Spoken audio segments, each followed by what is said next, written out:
The city lights of Seattle blurred past the car window, a stream of neon and shadow. Beside him in the passenger seat, Alex was a solid, familiar presence, humming along to some song on the radio. They had been this way since before memory, since diapers and shared playpens. Their friendship was a fact of the universe, as constant as the northern star. For Leo, it had become a quiet, private agony.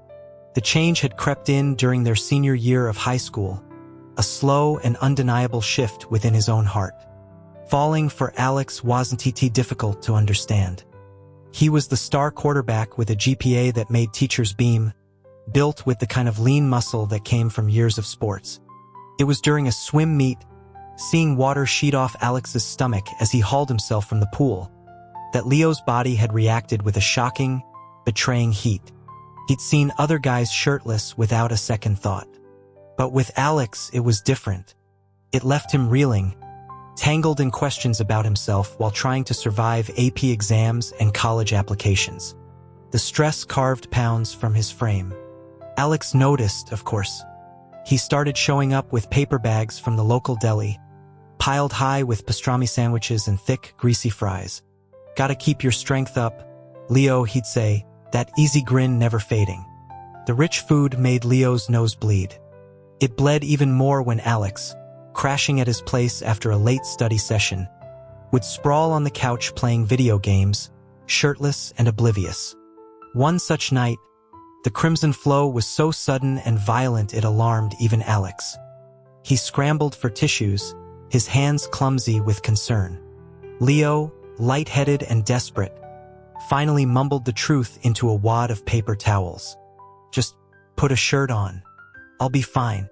Alex paused, a slow, bewildered smile spreading across his face as he pulled a faded Seahawks jersey over his head. "What's the deal? My abs too dazzling for you? Gotta be careful with that kind of power." His tone was joking, a nudge between brothers. Exhausted, Leo closed his eyes. "Yeah, that's it." He expected Alex to pull back, to put some wary distance between them. Instead, Alex leaned closer, his voice dropping to a conspiratorial whisper. "You sure you don't want a closer look? For scientific purposes." Leo forced himself to look away from the tempting curve of fabric stretched over Alex's torso. "Positive. I probably need a transfusion." The final months of high school became a frantic blur of textbooks and caffeine. Leo chased two goals: to fill his mind with calculus and literature so there was no room for other, more dangerous thoughts, and to get into Stanford, where Alex had early admission. He wasn't sure of Alex's feelings, but the idea of separation was a physical ache.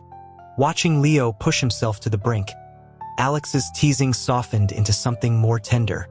One evening, he found Leo asleep at his desk, cheek pressed against an open physics book. He gently shook him awake. "Hey, ease up. It's not worth killing yourself over. If it doesn't work out, I've got you. Always." Leo met his gaze, the words "for how long?" burning on his tongue. He swallowed them. "What if I don't get into Stanford? Then I guess I'm going wherever you go," Alex said, as if stating the obvious. The casual weight of it took Leo's breath away. Felt too grand to be real. Reality, when it came, was a rejection letter and a 20-point deficit. Leo wept in his room, then accepted a place at the University of Washington. Alex, claiming they both needed a break, dragged him on a road trip down the Pacific Coast Highway. When they returned, sunburned and sandy, 2 envelopes from UW waited in the mailbox. Leo stared at Alex's triumphant smile, a fragile hope rekindling in his chest. He felt a flush creep up his neck. He decided to tell him on October 19th. Alex's birthday. It had become their tradition, just the two of them and a couple of friends. This year, Leo would make himself the gift. Perfect, full-circle moment. But the universe intervened a week early. They were leaving a lecture hall, Alex shepherding him toward the student union for burgers. College had only amplified Alex's presence. He drew eyes everywhere. The only constant was his proximity to Leo. He'd even managed, through some mysterious appeal to housing administration, to get Leo, an art major, a bunk in his finance-oriented dorm. For convenience, he'd claimed, still using Leo as a personal armrest. A tall, willowy guy with careful posture intercepted them at the union doors. Leo had seen him before, lingering at the edges of the intramural basketball courts. A cold dread settled in Leo's stomach. Alex, I'm Marcus. Finance, sophomore. Can we talk? Alone? Marcus's gaze flickered to Leo, sharp and assessing. Whatever you have to say, you can say it here, Alex replied, his arm tightening around Leo's shoulders. Marcus's jaw tightened. He took a breath. Alex, I like you. I'd like a chance. Not interested, Alex said, his voice flat. I don't like guys. He began to steer Leo away. Wait. Marcus's voice cracked. He pointed a trembling finger at Leo. If you don't like guys, then what is he? What makes him so different? Alex's expression darkened, turning thunderous. You don't get to ask that. Move. Marcus fled, eyes bright with humiliation. Leo watched Alex head to the food line, cheerfully selecting the crispiest French fries for him.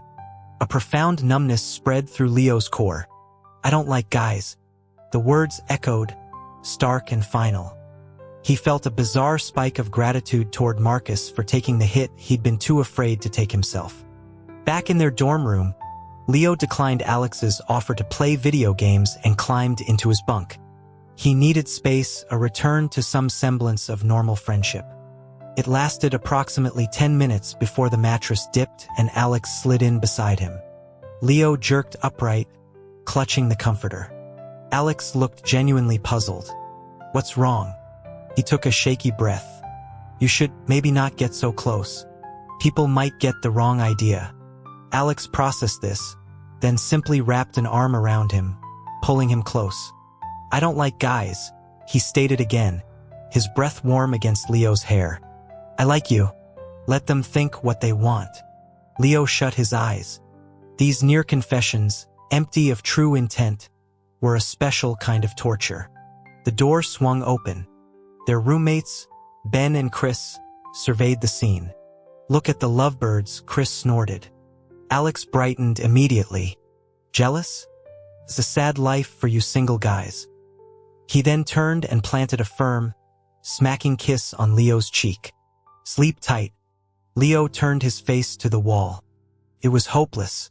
His attempts to create distance only made Alex cling tighter. He became a shadow, attending Leo's art history seminars, forcing Leo to sit through his finance lectures. The professor once called on the bewildered art student for an opinion on market volatility. The entire class watched. As the birthday loomed, Leo abandoned his original plan and asked Alex what he wanted. Alex was thoughtfully sliding grilled chicken off a skewer for him. Don't need anything. Then a sly, lopsided grin appeared. Actually, I've got an idea. No money required.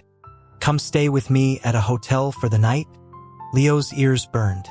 Why waste money? The dorm is fine. The beds here are too small. I just want to sleep properly. With you.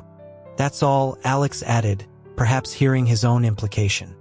The birthday dinner was a casual affair at a loud sports bar, followed by a private karaoke room.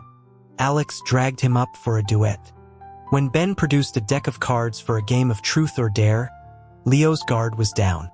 The first rounds were mild. Then Leo lost a roll of the dice. He drew a card. Kiss someone of your choice in the room. The room erupted. Chris hooped. Ben chanted his name. Alex's eyes were fixed on him, bright and expectant. This was it. The only chance he might ever get.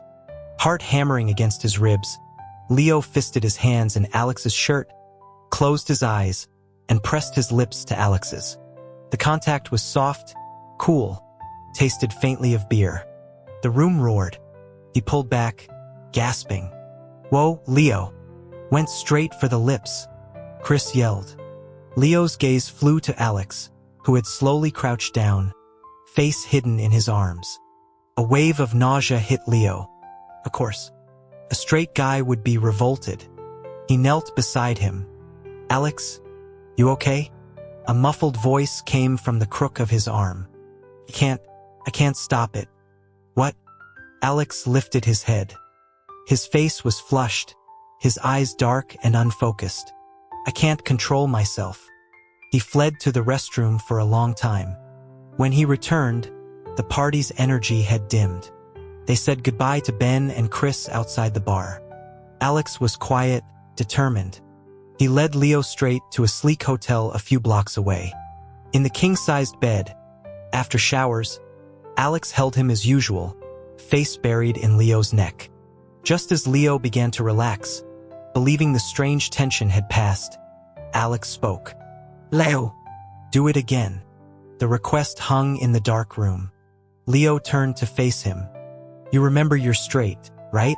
So, does that mean you won't kiss me? Isn't it strange for a guy to kiss another guy? Alex considered this, a faint frown on his face. Then he looked at Leo and the frown smoothed away. Yeah, it is. But with you, it doesn't feel strange. Encouraged, Leo gave him a quick, chaste peck. It wasn't enough.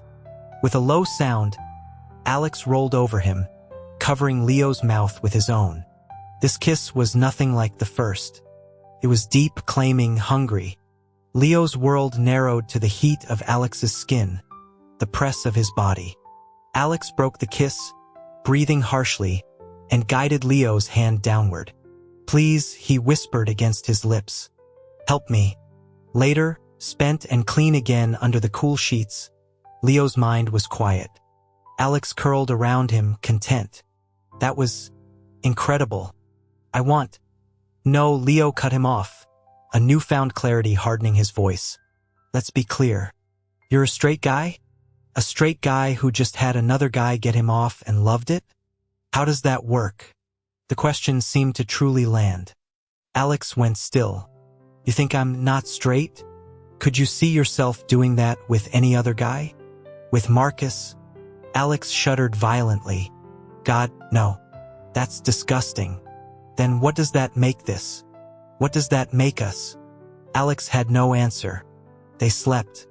The confrontation with Marcus happened on campus 2 days later. He was waiting by their dorm, a small gift box in hand. His eyes cut to Leo. Could you give us a minute? Leo began to extricate himself. I'll just stay, Alex said, his voice leaving no room. Marcus's composure shattered. Fine. I just wanted to know why him? If you're not into guys, why is he the exception? It's not fair. He reached for Alex's arm. Alex recoiled as if burned, shoving Marcus away with enough force to send him stumbling to the pavement. He didn't look back. From their third-floor window, Leo watched it unfold, his heart sinking. This was the reaction he'd feared for himself. Alex stormed into the room later, fury rolling off him. Ben and Chris made themselves scarce. Leo finally asked what Marcus had said. He implied that you were like him, that you must be into guys too. Alex's fists clenched. I told him even if I was, you never would be, that you weren't like that. The irony was almost funny. Leo knew he had to speak. The charade was suffocating. When Alex reached for him, he flinched away. Don't. Why not? Leo focused on a loose thread on the duvet. That guy today, you really hate the idea that much? Of being with a guy. It's not natural. But last night you said it felt good. Alex slammed his hand on the desk. Leo jumped. That's different. How? He edged further away. How am I different? I'm a guy too. Alex stood, caging him against the bed frame. Leo! What are you saying? There was no retreat left. I'm saying I think I'm gay. I like menn. Alex's eyes narrowed to slits. Who? Tell me who. Terrified, Leo met his stormy gaze. What if it's you? The anger on Alex's face froze, then fractured into pure shock. For a long moment he didn't move, didn't breathe. Then he turned and bolted from the room, the door shuddering in its frame. He was gone for hours. Leo cried, silently, into his pillow, mourning the end of an era, steeling himself for eviction from the dorm, from Alex's life. He fell into a fitful sleep. He woke to find Alex sitting on the edge of the bed, watching him. He gently touched the swollen skin beneath Leo's eye. "You cried." Leo pushed himself up, the memories rushing back. "Where did you go?" Alex cleared his throat, looking away, the tips of his ears turning pink. "I needed to think, to process." He turned back, urgency in his eyes. "You're not taking it back. You said it. You said you liked me." No takebacks. A grin, tentative but real, broke through. "Consider yourself notified. As of today, Leo and Alex are officially together." It was that simple. Alex announced it to Ben and Chris over pizza, beaming. They just nodded, as if they'd been waiting for the memo. But the unease in Leo's chest never fully dissolved. Crystallized 2 weeks later when Chris, pale-faced, showed him his phone. A post on a campus forum and beyond, naming him. Gay art student pretends to be straight, seduces and home wrecks. His full name, photo, class schedule, phone number. The digital storm hit instantly. His phone buzzed incessantly with unknown numbers, his inbox filled with venom. Petitions appeared, demanding the university expel immoral elements. Sitting in his morning drawing class, Leo felt transparent, monstrous. He trembled, cold to his bone despite the warm room. He bit his lip until he tasted copper, refusing to let the tears fall. The door burst open. Alex stood there, chest heaving. "Professor, my apologies. I'm late."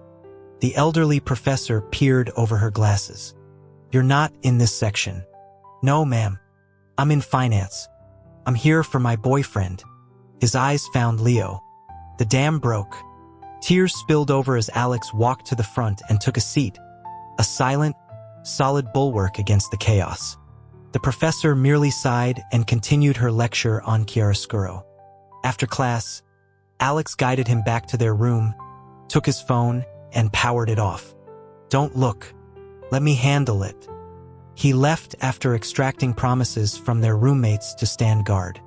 Chris apologized profusely for sending the link. Leo shook his head. "I'd have found out." He noticed Ben and Chris typing furiously on their laptops. They were engaged in a dozen online battles, defending him with surprising ferocity. He made them stop. He wouldn't let them be targeted too. That evening, his faculty advisor summoned him. In the office, several administrators sat around a table. They asked calm, procedural questions. Leo answered honestly, his voice growing steadier as he saw not condemnation, but concern in their faces. He mentioned Marcus, just the facts. When he emerged, Alex was waiting in the hallway with his older brother, Michael. Michael, who ran their family's tech firm with calm authority, placed a hand on Leo's shoulder. "We're sorting this out. Don't worry." The kindness undid him. "Michael, I'm so sorry. This is my fault. I changed him." Michael laughed, a warm, rich sound. "Leo, he was glued to you from the sandbox. We were wondering what took him so long." He revealed that Alex had already called their parents, bluntly informing them he was dating his best friend. Later, Leo finally spoke to his own parents. His mother cried, "We told you this path would be hard." His father hushed her. "We're just glad you're safe." Alex took the phone. "Mr. and Mrs. Ellis, I promise you, I'm taking care of it. And I'm taking care of him." 5 days later, the university issued a statement. It affirmed Leo's character, denounced the false accusations, and stated that legal action was being pursued against the originators of the harassment. Leo and Alex shared the post, adding a copy of the official police report. The comments were a mix of support and predictable vitriol. Someone wrote that since no real harm was done, pressing charges was too harsh, would ruin a young life. Leo typed a reply, his fingers steady. "The reason the harm was minimal is because my boyfriend, my family, and my school shielded me. Without them, those lies would have destroyed me." I am using the rights I have to seek justice for the attack I endured. They learned through a news alert that Marcus had been taken into custody for cyberstalking and defamation. Leo felt a hollow sadness for the shared loneliness that had curdled into such poison. Alex wrapped an arm around him, pulling him close. He was never like you.